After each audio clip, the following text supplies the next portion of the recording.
Good morning students. मैं RJ sir आप सभी स्टूडेंट्स की बेहद डिमांड पर लेकर आया हूँ मैं आपके सामने आज की क्लास में 12th क्लास हिंदी मीडियम की जो इंग्लिश बुक है रेनबो, उसका फर्स्ट लेसन वाटर यानी जल, written by composed by C V Raman, Chandrasekharan Venkataraman, जिनका जन्म 1888 को हुआ था और जिनकी डेथ 1970 को हुई थी, जिनको रमन प्रभाव के कारण, रमन इफेक्ट की वजह से उनको नोबेल पुरस्कार मिला हुआ है। चलो आज अपन इस लेसन को स्टार्ट करते हैं। तो एक एक बच्चा लाइन टू लाइन चलेगा। बच्चे की अंगुली, हाथ में पेंसिल ले लो और अंगुली है वो किस लाइन चलनी चाहिए, जहां भी हार्ड मीनिंग आ जाए वहां लिख लेना उसका अर्थ। चलो पढ़ते हैं अपन। Man has through the ages sought in vain for an imaginary elixir of life। मानव जो है वो युगों से, कई शताब्दियों से, कई युगों से जीवन के काल्पनिक अमृत की व्यर्थ में ही खोज करता आ रहा है।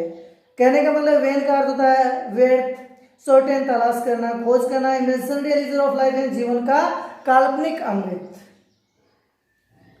The divine amrita a thought, एक देवी अमृत ऐसा सोचा जाता है, which was thought to confer immortality, जो क्या प्रदान करता है, इमोर्टिलिटी प्रदान करता है, यानी अमरता प्रदान करता है। इमोर्टिलिटी करता है अमरता का प्रदान करना।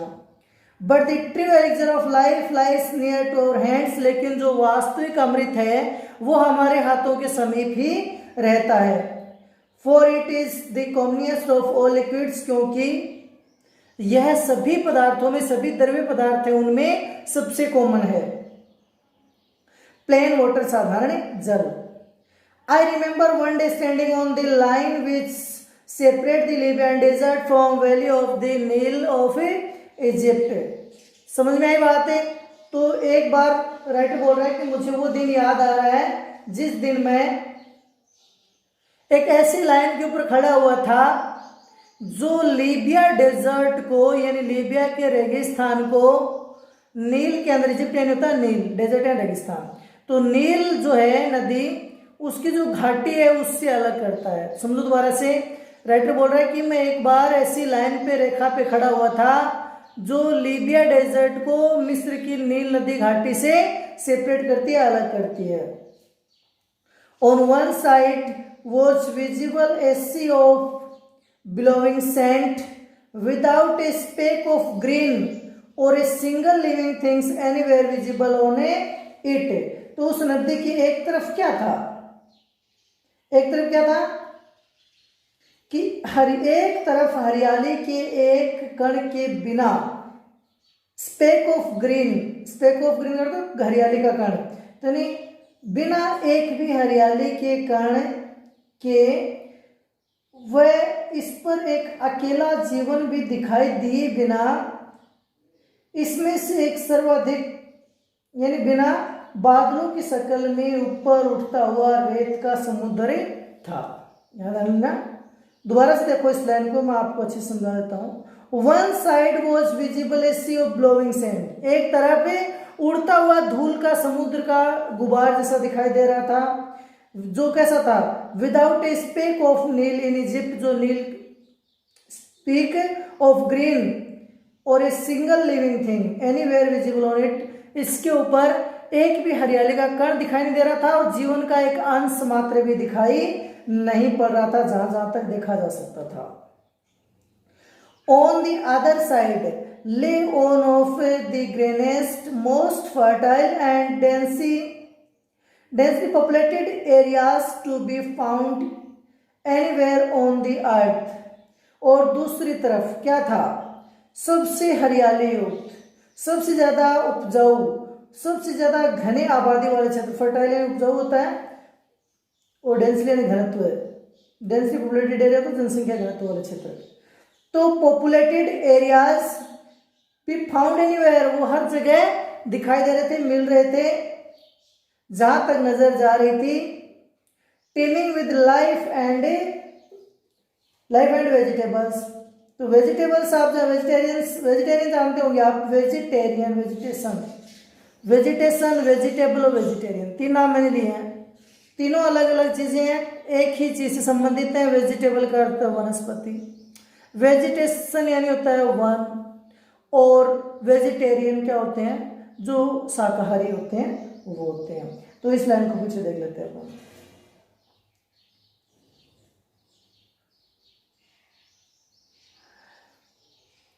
Where on the earth teeming with life and vegetations, life and vegetations का मतलब क्या हुआ कि जो जीवन और वनस्पति से भरपूर था।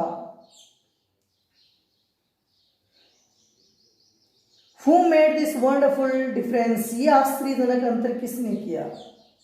Why it is the water of river नील, क्यों, यह नील नदी का जल ही तो है ना, जो क्या करता है, नील नदी का जल ही है जो क्या करता है, flowing down to Mediterranean from its source a couple of thousand of miles away, जो अपने स्रोत से जो कि 2000 मील दूर है से भूमध्य सागर तक बहती है। कहाँ तक बहती है, भूमध्य सागर तक बहती है।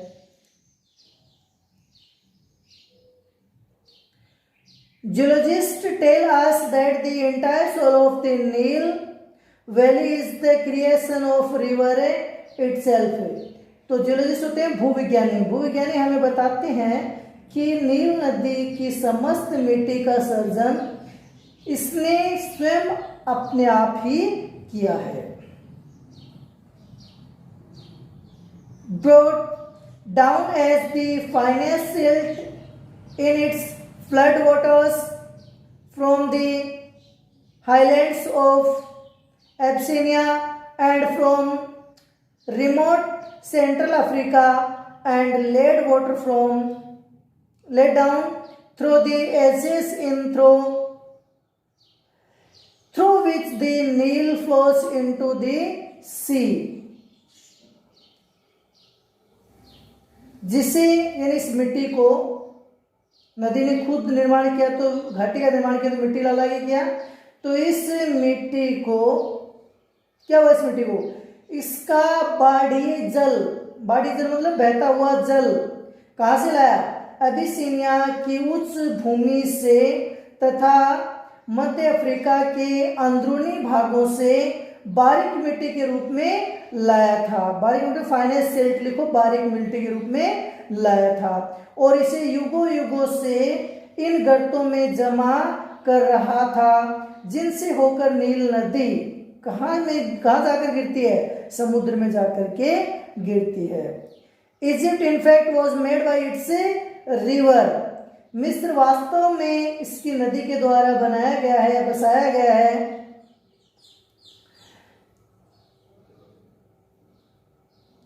Its ancient civilization was created and it's sustained by the life-giving water which come down year after year with the unfailing regularity।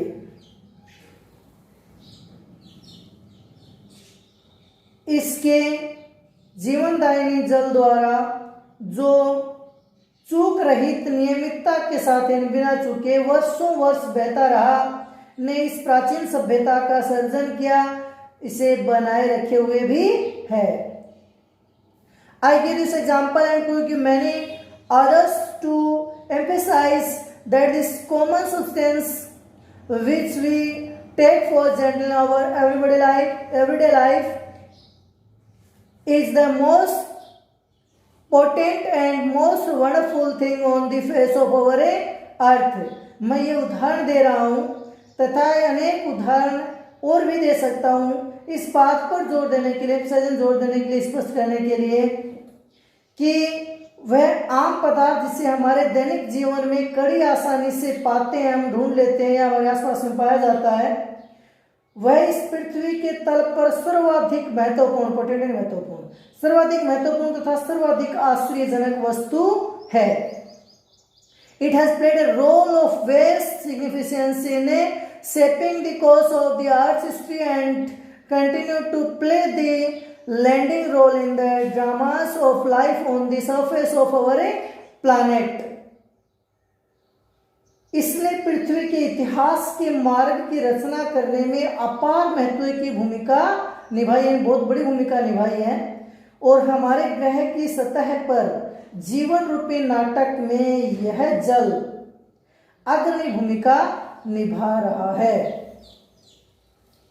अगला paragraph, there is nothing which adds so much to the beauty of the countryside as water, be just a little stream trickling over the rocks or a little pond by the wayside where the cattle quench their thirst of a evening. quench का अर्थ होता है प्यास, क्या अर्थ होता है? quench का अर्थ होता है प्यास। स्ट्रीम में धारा या छोटी नदी, ट्रिकलिंग बूंद बूंद करके टपकते हुए बहना। वे साइड यानी रास्ते या किनारे।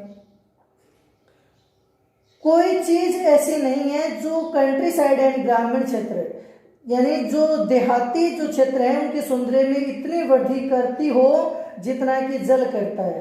चाहे वो चट्टानों के ऊपर से धीरे धीरे बहती केवल एक छोटी संकरी नदी हो या मार्ग के किनारे पर एक छोटा तालाब हो जहां मवेशी अपनी प्यास बुझाते हैं। The rainfall tanks that are so common in South India often so sadly neglected their maintenance are a cheering sight when they are full.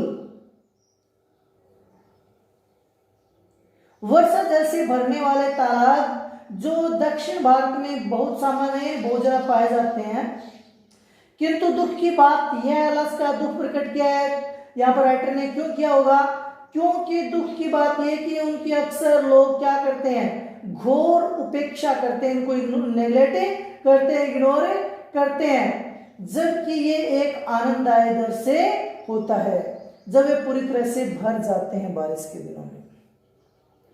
They are of course shallow, but this is less evident since the water is silt-laden and throws the light back. वे निसंदेह छिछले होते हैं, छिछले मतलब कम गहरे, किंतु सेलो का अर्थ होता है छिछले, किंतु यह कम प्रमाणित सुस्पष्ट है क्योंकि जल जो है, जल गाद या कीचड़ लदा होता है और रोशनी लौटा देता है और इसलिए पेंदा जो है वो दिखाई नहीं देता है, धुंधला हो जाता है जल, क्योंकि वो गाद लेकर चलता है, नहीं गाद से लदा हुआ कीचड़ वगैरह लेकर चलता है तो उसका रंग वो धुंधला हो जाता है। तो ये जो तालाब हैं ये छिछले होते हैं लेकिन आनंददायी दर से होते हैं। और इन तालाबों की कुछ विशेषता बताई गई है। क्या विशेषता बताई गई होगी इसकी ओर देखो आप। These tanks play a vital role in South Indian agriculture. ये जो टैंक है ये दक्षिण भारतीय जो कृषि उसके अंदर बहुत ही महत्वपूर्ण बहुत बड़ा योगदान निभाते हैं, मतलब बड़ा होता है एग्रीकल्चर एंड कृषि। In Mysore, for example, much of the rice is grown in them. Mysore के अंदर उदाहरण के लिए बता रहा हूँ आपको कि बहुत भारी मात्रा में चावल उगाया जाता है इन टैंक्स के अंदर। Some of these tanks are surprisingly large and it is a beautiful sight to see the sunrise or sun east over on of them. कुछ जो तालाब होते हैं वो तो बहुत ज्यादा है, कुछ तालाब जो होते हैं वो आश्चर्यजनक रूप से बड़े होते हैं, सरप्राइजिंगली बड़े होते हैं और इनमें से किसी पर भी सूर्योदय सूर्यास्त को देखना एक सुंदर दृश्य होता है। वाटर इन ए लैंडस्केप में be compare to eyes in a human face. जमीन के ऊपर जो लैंडस्केप है यानी जो जमीन के ऊपर तालाब है उन लैंडस्केप्स की जो तुलना है वो मानव के चेहरे पर आंखों से की जाती है। जिस प्रकार मानव के चेहरे पर आंखें सुंदर लगती है उसी प्रकार वो टैंक है वो भूदृश्य के रूप में जमीन पर क्या लगते हैं, सुंदर लगते हैं। यानी जो तालाब भरा हुआ है उस तालाब की तुलना राइटर ने बहुत ही अच्छे तरीके से की है। कैसे की है वो तुलना कि भूदृश्य में जल की तुलना मानव के चेहरे में आंखों से की जा सकती है, ऐसा कहा है राइटर ने। तो वो किसको दिखाता है? जो जल है उसके अंदर जो मात्रा है जल की वो किसको प्रकट करता है? वाटर इज लैंडस्केप में be compared to with the eyes human face, it reflects the mood of the hour, ये टाइम के मूड को दर्शाता है, समय के मूड को दर्शाता है। Being bright and gay when the sun shines, turning to dark and gloomy when the sky is overcast. जब सूर्य चमकता है, जब सूर्य क्या होता है? चमकता है, तब यह दीप्त तथा चमकीला होता है। कैसा होता है ये? ब्राइट और गे, चमकीला होता है। जब प्रकाश मेघाच्छन्न होता है, और कास्ट होता है, बादल छा जाते हैं, तब यह सांवला और धुंधला हो जाता है। One of the most remarkable fact about water is its power to carry silt or finally divided soil in a suspension. जल के बारे में सर्वाधिक रिमार्केबल तथ्य जो है, उल्लेखनीय जो तथ्य है वो है गाद और कीचड़ को ले जाने की इसकी शक्ति या क्षमता। वह इसको अपन निलंबन और निक्षेपण बोल सकते हैं, में मिट्टी का बारीकी से विभक्तिकरण करना यानी बांटना। This is the origin of the characteristics color of the water, it rain fed tanks. वर्षा भरित जो तालाब होते हैं उनमें जल के विशेष रंग का कारण है। क्या कारण है? क्योंकि वो कीचड़ वगैरह लेके आते हैं तो जल का रंग है वो अलग सा दूसरा रंग हो जाता है, धुंधला हो जाता है। This colour varies with the nature of the earth in the catchment areas and most vivid immediately after a fresh inflow flowing rain. जल ग्रहण क्षेत्र में मिट्टी की प्रवृत्ति यानी मिट्टी का जो रंग है वो मिट्टी की इसकी प्रवृत्ति के अनुरूप होता है, अलग अलग होता है। और वर्षा के तत्काल बाद एक ताजा प्रवाह है तो सर्वाधिक चटकीला होता है। क्या होता है? सर्वाधिक चटकीला होता है। Swiftly flowing water can carry fairly large and heavy particles.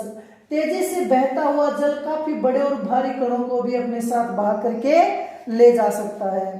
The finest particles, however, remain floating within the liquid in spite of their greater density. हल्के greater density and are they carried to great distance.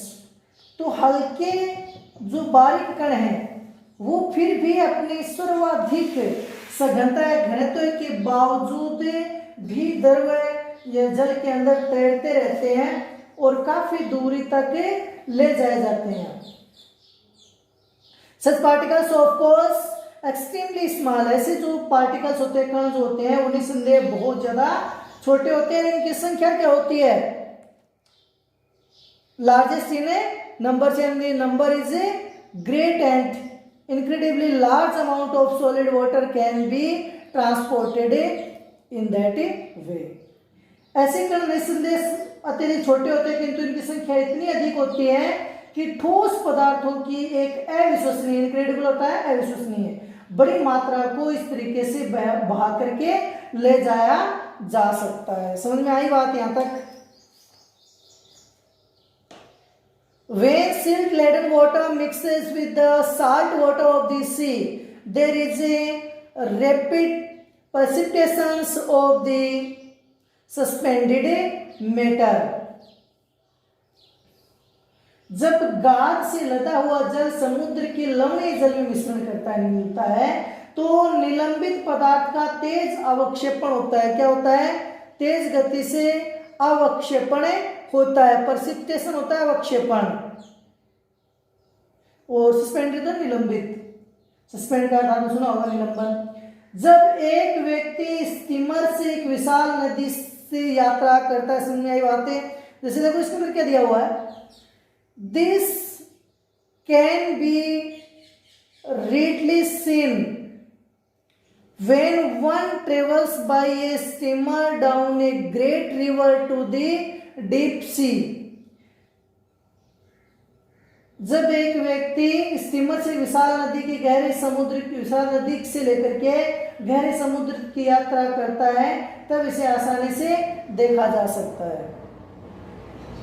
The great tracts of land have been formed by silt, thus deposited is evident on an examination of the soil in alluvial areas. Such land consisting as it does of finely divided matter is usually very fertile.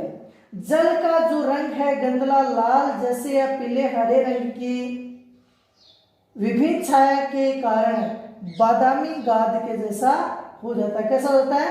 बादामी गाद जैसे गहरे समुद्र के अंदर क्या होता है? नीले रंग में निरंतर परिवर्तित होता रहता है। इस तरह से निलंबित गाद से भूमि के बड़े बड़े भूभाग निर्मित हुए हैं। यह बात जलोढ़ क्षेत्रों की मिट्टी के परीक्षण से प्रमाणित होती है। ये अलुवियल लिखा हुआ है, अलुवियल इसका अर्थ होता है जलोढ़। इस तरह की भूमि जो बारीकी से विभाजित पदार्थ से बनी होती है अक्सर कैसी होती है? बहुत ज्यादा उपजाऊ होती है, फर्टाइल होती है। आगे फिर इतना ही पढ़ेंगे, बाकी समझ में आपको अच्छे से आ गया होगा। अगली क्लास में हम ट्राई करेंगे इसको कंप्लीट करने की। ठीक है, इतना याद कर लेना, वर्ड मीन्स है वो भी अच्छे से याद कर लेना।